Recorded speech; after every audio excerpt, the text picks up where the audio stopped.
රටක පාර්ලිමේන්තුවක් කියන්නේ එරටට අවශ්‍ය වන නීති සම්පාදනය, නීති සංශෝධනය, අනපනත් ගෙනීම වැනි එකී මෙකී නොකී හැම කටයුත්තකටම අවසරය අනුමැතිය ප්‍රතික්ෂේප කිරීම සිදුවන උත්තරීතර ස්ථානයේවත් ව්‍යවස්ථාදායකයයි. ලාංකීය පාර්ලිමේන්තුවටද දිගු ඉතිහාසයක් තිබෙනවා. එකල පාර්ලිමේන්තුවට මහජන ඡන්දයෙන් පත් වූයේ උගත්, බුද්ධිමත්, ධනවත්, පවුල් පසුබිමක් තියෙන මහත්වරුන්ය. ඇන්නම්ලා, බර්නාඩ්ලා, විවියන්ලා, ෆීලික්ස්ලා, කෙනමන්ලා, කොල්නිල්ලා, ඉලංගරත්නලා, ලලිත්ලා, ගාමිණීලා, හමීද්ලා, රොනීල්ලා, ඊ.එල්. සේනානායකලාද එවන්නන්ය. මේ අය අතරද අතරින් පතර පෝල් පෙරේරා, සිරිල් මැතිව්ලා, ගාමිණී ලොකුගේලා වැන්නන්ද සිටියේය. ඒ අයටත් හැබැයි අර සුදුසුකම් තිබුණා. ඒ නිසා බොහෝ විට රට්ටු මේ අයව හැඳින්වුවේ මන්ත්‍රී හාමු, මන්ත්‍රී උත්තමයා, ගරු ඇමතිතුමා වැනි වදන් වලින්ය. එහෙත් 80 ගණන් වලින් පසුව පාර්ලිමේන්තුවට පැමිණෙන පිරිසගේ අරකෙව් සුදුසුකම් ගිලී ගොස් මැර බලයටත් හම්බු කිරිල්ලටත් මුල් වූ නිසාම නිතතින්ම මගෝඩිස්තුමා යන නාමය පටබැඳිනි. ඊට හේතු වූයේ මල්පැල, බෝපැල පස කළා වල්පැල මැටියලු පැමිණෙන්නට වීම නිසාය. කොහොම හරි හැලහැප්පිලි මැද රටත් අපිත් සමගම ඉදිරියට ආපු පාර්ලිමේන්තුව 1982 කොළඹින් දියවන්නාවට ගිය පසු මසකට සති දෙකක් බැගින් සැසිවාර පැවැත්වීම නිරතුරුව සිදු වූයේය. එහෙම එන ඇත්තෝ එනවා, යනවා, කනවා, බොනවා, කියවනවා, නිදිය ගන්නවා, කෑ ගහනවා ඇරෙන්නට වෙන මොනවා කරනවාදෝ යයි යමෙකුට සිතන්නට පුළුවන්ය. ඒකේ යම් සාධාරණයක් තියෙන්නේ මේ ඉන්න අයෝ කරන කියවන දේවල් වලින්ය. එහෙම බලනකොට සතියෙන් සතිය නොව මාස 3න් 3ට ඔය හමුවීම තිබුණත් කම් නැතයි සිතීමම හොඳය. ඒ ලක්ෂ ගණනින් නිකරුණේ අපේ සල්ලි කාබාසීනියා වෙන නිසාය. එදා පාර්ලිමේන්තුවට ආවේ පැජරෝ, මොන්ටේරෝ, ඩිෆෙන්ඩර්, බෙන්ස්, BMW වලින්ය. නිකන්ම නොව ආරක්ෂකින් පිරිවරාගෙනය. ඒ ආපු බොහෝ ඇත්තෝ පාපැදියක්වත් ගන්න බැරුව හිටපු මහත්වරුය. මේ අනුරගේ ආණ්ඩුව පැජරෝ සංස්කෘතිය නැතිකොට සාමාන්‍ය මිනිසුන් මෙන් හිටපල්ලා, ඵලයල්ලා, හැදියල්ලා කියපු සහ කරන පිළිවෙලට මහජනයා කැමතිය. විපක්ෂ මගෝඩිස්ලාට ඒ ක්‍රමය බැහැර කිරීමට නොහැකිවෝද ආණ්ඩු පක්ෂය ඊට නැඹුරු විය. ඔය අතරින් පතර එකෙකු දෙන්නෙකු පැජරෝ ක්‍රමයට යෑමට මාන බලනවා නැත්තේද නොවේය. මෙතෙක් පැවති පාර්ලිමේන්තු විවාදවලින් රටට වූ සෙත කුමක්දැයි තීරණය කිරීම ඔබ සතුය. සමහරුන්ට වචන 10ක් 15ක් ගැටගසාගෙන වාක්‍ය 2-3ක්වත් කියවා ගැනීමට නොහැකිය. සමහරු කියවන්නේ කොළ බලාගෙනය, සමහරු බුදිය, සමහරු ඈනුම් මරිනවාය, සමහරු අහන කතාවක් නැත දවසම ෆෝන් එකේය. යමෙකු කතා කරයි නම් හිස්ව ඇති අසල පුටුවකට පැන ටීවී තිරයට මූණ ඔබාගෙන මමත් ඉන්නවා කියලා ගමට පෙන්වන්න රුසියන්ය. සමහරුන්න පාර්ලිමේන්තුවට ගියදා ඉඳලා ගමේ එකෙක්වත් දැක නොමැත. මේ රන්මෙන් වටිනා කාලයත් මුදලුත් ගිල දැමීමක් නොවේද? හැබැයි ඉතින් උන්දලාව ඕකට යැව්වෙත් අපිමය. වාචික ප්‍රශ්නවලට උත්තර දෙන කාලයේදී එක්කෝ අහන එක පැත්ත පලාතේවත් නැත. එක්කෝ උත්තර දිය යුතු එක අතුරුදහන්ය. හිටියත් අහන්නේ ප්‍රශ්නයට හෝ විවාදයට අදාළ කරුණු නොවේය. අහන්නේ මල්ලේ කොහෙද යන්නේ පොල්ලෙසටය. උත්තරය ලැබෙන්නේ පොල්ලේ කොහෙද යන්නේ මල්ලෙසටය. මේ අනුරගේ ආණ්ඩුවට විශ්වාස භංග 3ක් ආවේය. අගමැතිනියටද, විදුලි බල ඇමතිටද, කතානායකටද මේ විශ්වාස භංග ආවේය. මේවා සියල්ල සල්ලි කාබාසිනියා කළ පුස් වෙඩිලිය.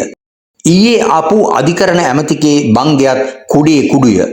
විශ්වාස භංගයට විපක්ෂයෙන් අත්සන් කළේ 37කි.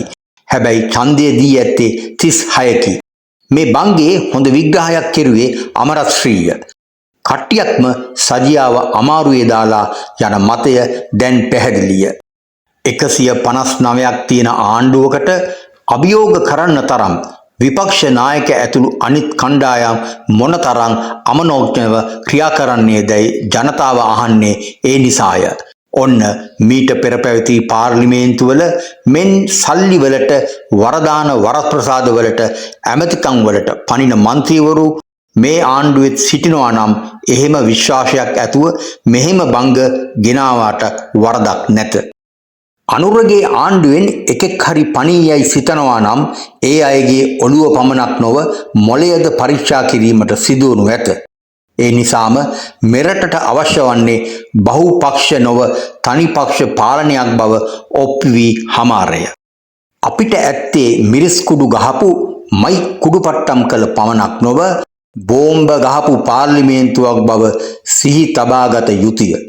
හැබැයි අනුර ආවේ මේ සියල්ල කනපිට පෙරළමින් සුදු ඇඳගෙන එන කළු මිනිසුන්ගේ චරිත සුදුම කිරීමටය. ඒ නිසා වැඩේ සෙල්ලම්ද නැත. ජනතාව බලාපොරොත්තු වන පිරිසුදු වැදගත් මුදල් නාස්ති නොකරන රටේ කාලය කා නොදමන කොටින්ම පිස්සු නොකැලින පාර්ලිමේන්තුවක් පවත්වාගෙන යාම ආණ්ඩුවෙත් විපක්ෂයේත් කාර්යභාරය වන්නේය. එහෙම බැරිනම් පාර්ලිමේන්තුව බන්ධනාගාරයක් කිරීමම සුදුසුයයි කෙනෙකුට සිතිය හැකිය. ශර්ලි අනිල්ද සිල්වා. විපක්ෂයේ යෝජනාව වැඩි ඡන්දයෙන් පරාජයට පත් වෙනවා. දැන් මේක විශ්ලේෂණය කරගන්නේ කොහොමද? දැන් පාර්ලිමේන්තුවක බහුතරයක් ඉන්න අති බහුතරයක් ඉන්න ආණ්ඩු පක්ෂයක් ඇතුළට ගේන යෝජනාවක විපක්ෂයේ ජයග්‍රහණය වෙන්නේ Tamanගේ කණ්ඩායම විදිහට මේකට මුහුණ දෙන එක.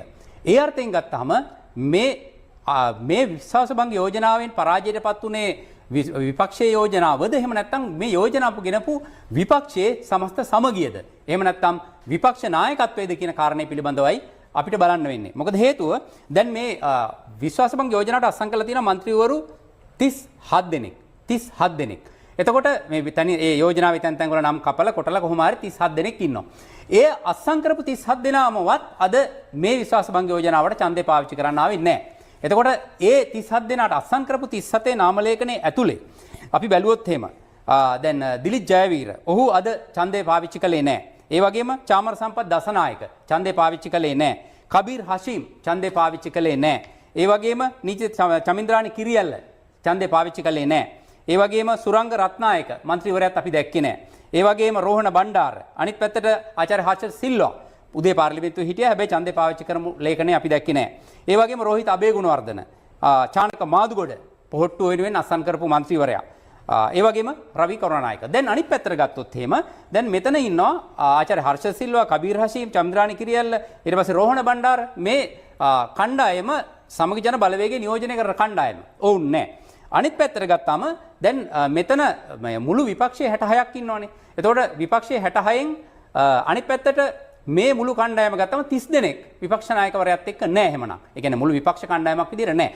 අනිත් පැත්තට ගත්තම මේ යෝජනාව ඉදිරිපත් වෙන අවස්ථාව වෙනකොට විපක්ෂයත් එක්ක ප්‍රධාන විපක්ෂයත් එක්ක සමගි ජන බලවේගය විදිහට ඉඳපු කණ්ඩායමෙන් TNA එක ඊට පස්සේ මනෝ ගණේෂන් ඇතුළු කණ්ඩායම ඊට පස්සේ රිෂාඩ් බදියුද්දීන් ඇතුළු කණ්ඩායම මේ කණ්ඩායමම මේ ඡන්ද විමසීමේදී තමන්ගේ නියෝජනය නැහැ. එතන අර්බුදයක් තියෙනවා. අනිත් පැත්තට ගත්තාම අලියා ලකුණෙන් මේ පාර්ලිමේන්තුවේ ඉන්න CWC එක නියෝජනය කරන മന്ത്രിවරයා ඔහු මේකට ඡන්දේ පාවිච්චි කරන්නේ නැහැ. ඒ අර්ථයෙන් ගත්තාම මේ සියල්ලම ගත්තාම පේන දෙයක් තමයි මේ ඇත්තටම මේ විශ්වාසභංග යෝජනාව ආණ්ඩුවට ගෙනල්ලා විපක්ෂයේ විදිහට තමන්ගේ සමගිය නැත්තම් කණ්ඩායමක් විදිහට පෙන්න ගන්න පුළුවන් වුණාද බැරිද කියන එක. ඒක ඕන් ගරු බී ආර්යවංශ මහතා කෘෂිකර්ම පශු සම්පත් ඉඩම් හා වාරිමාර්ග ඇමතුමාගෙන් ඇසීමට නෑනේ.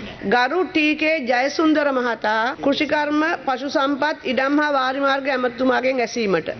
ලාල් ප්‍රේමනාත් මහතා වැවිලි හා ප්‍රජා යටිතල පහසුකම් ඇමතුමාගෙන් ඇසීමට. ගරු ඉම්රාන් මහරුෆ් මහතා දීවර ජලජ හා සාගර සම්පත් ඇමතුමාගෙන් ඇසීමට. මම අහන ප්‍රශ්නේ උත්තර දෙන්න ඇමතුමා හිටියා. ලාවට මේ ප්‍රශ්නේ එයි කියලා ඇමතිවරු හිතන්නේ නැහැ. ගැටලුවක් තියෙනවා. දැන් ඔය ඉන්න අයට එන්න කියන්න ප්‍රශ්න අහන අයත් නෑනේ. සභාපතිතුමනි සති දෙක කාලයක් ඉල්ලා සිටින ප්‍රශ්නයට පිළිතුරු සපයන්න. රජීවන් ජයචන්ද්‍රමූර්ති මහතා රාජ්‍ය පරිපාලන පළාත් සභා හා පළාත් පාලන ඇමතුමාගෙන් ඇසීමට.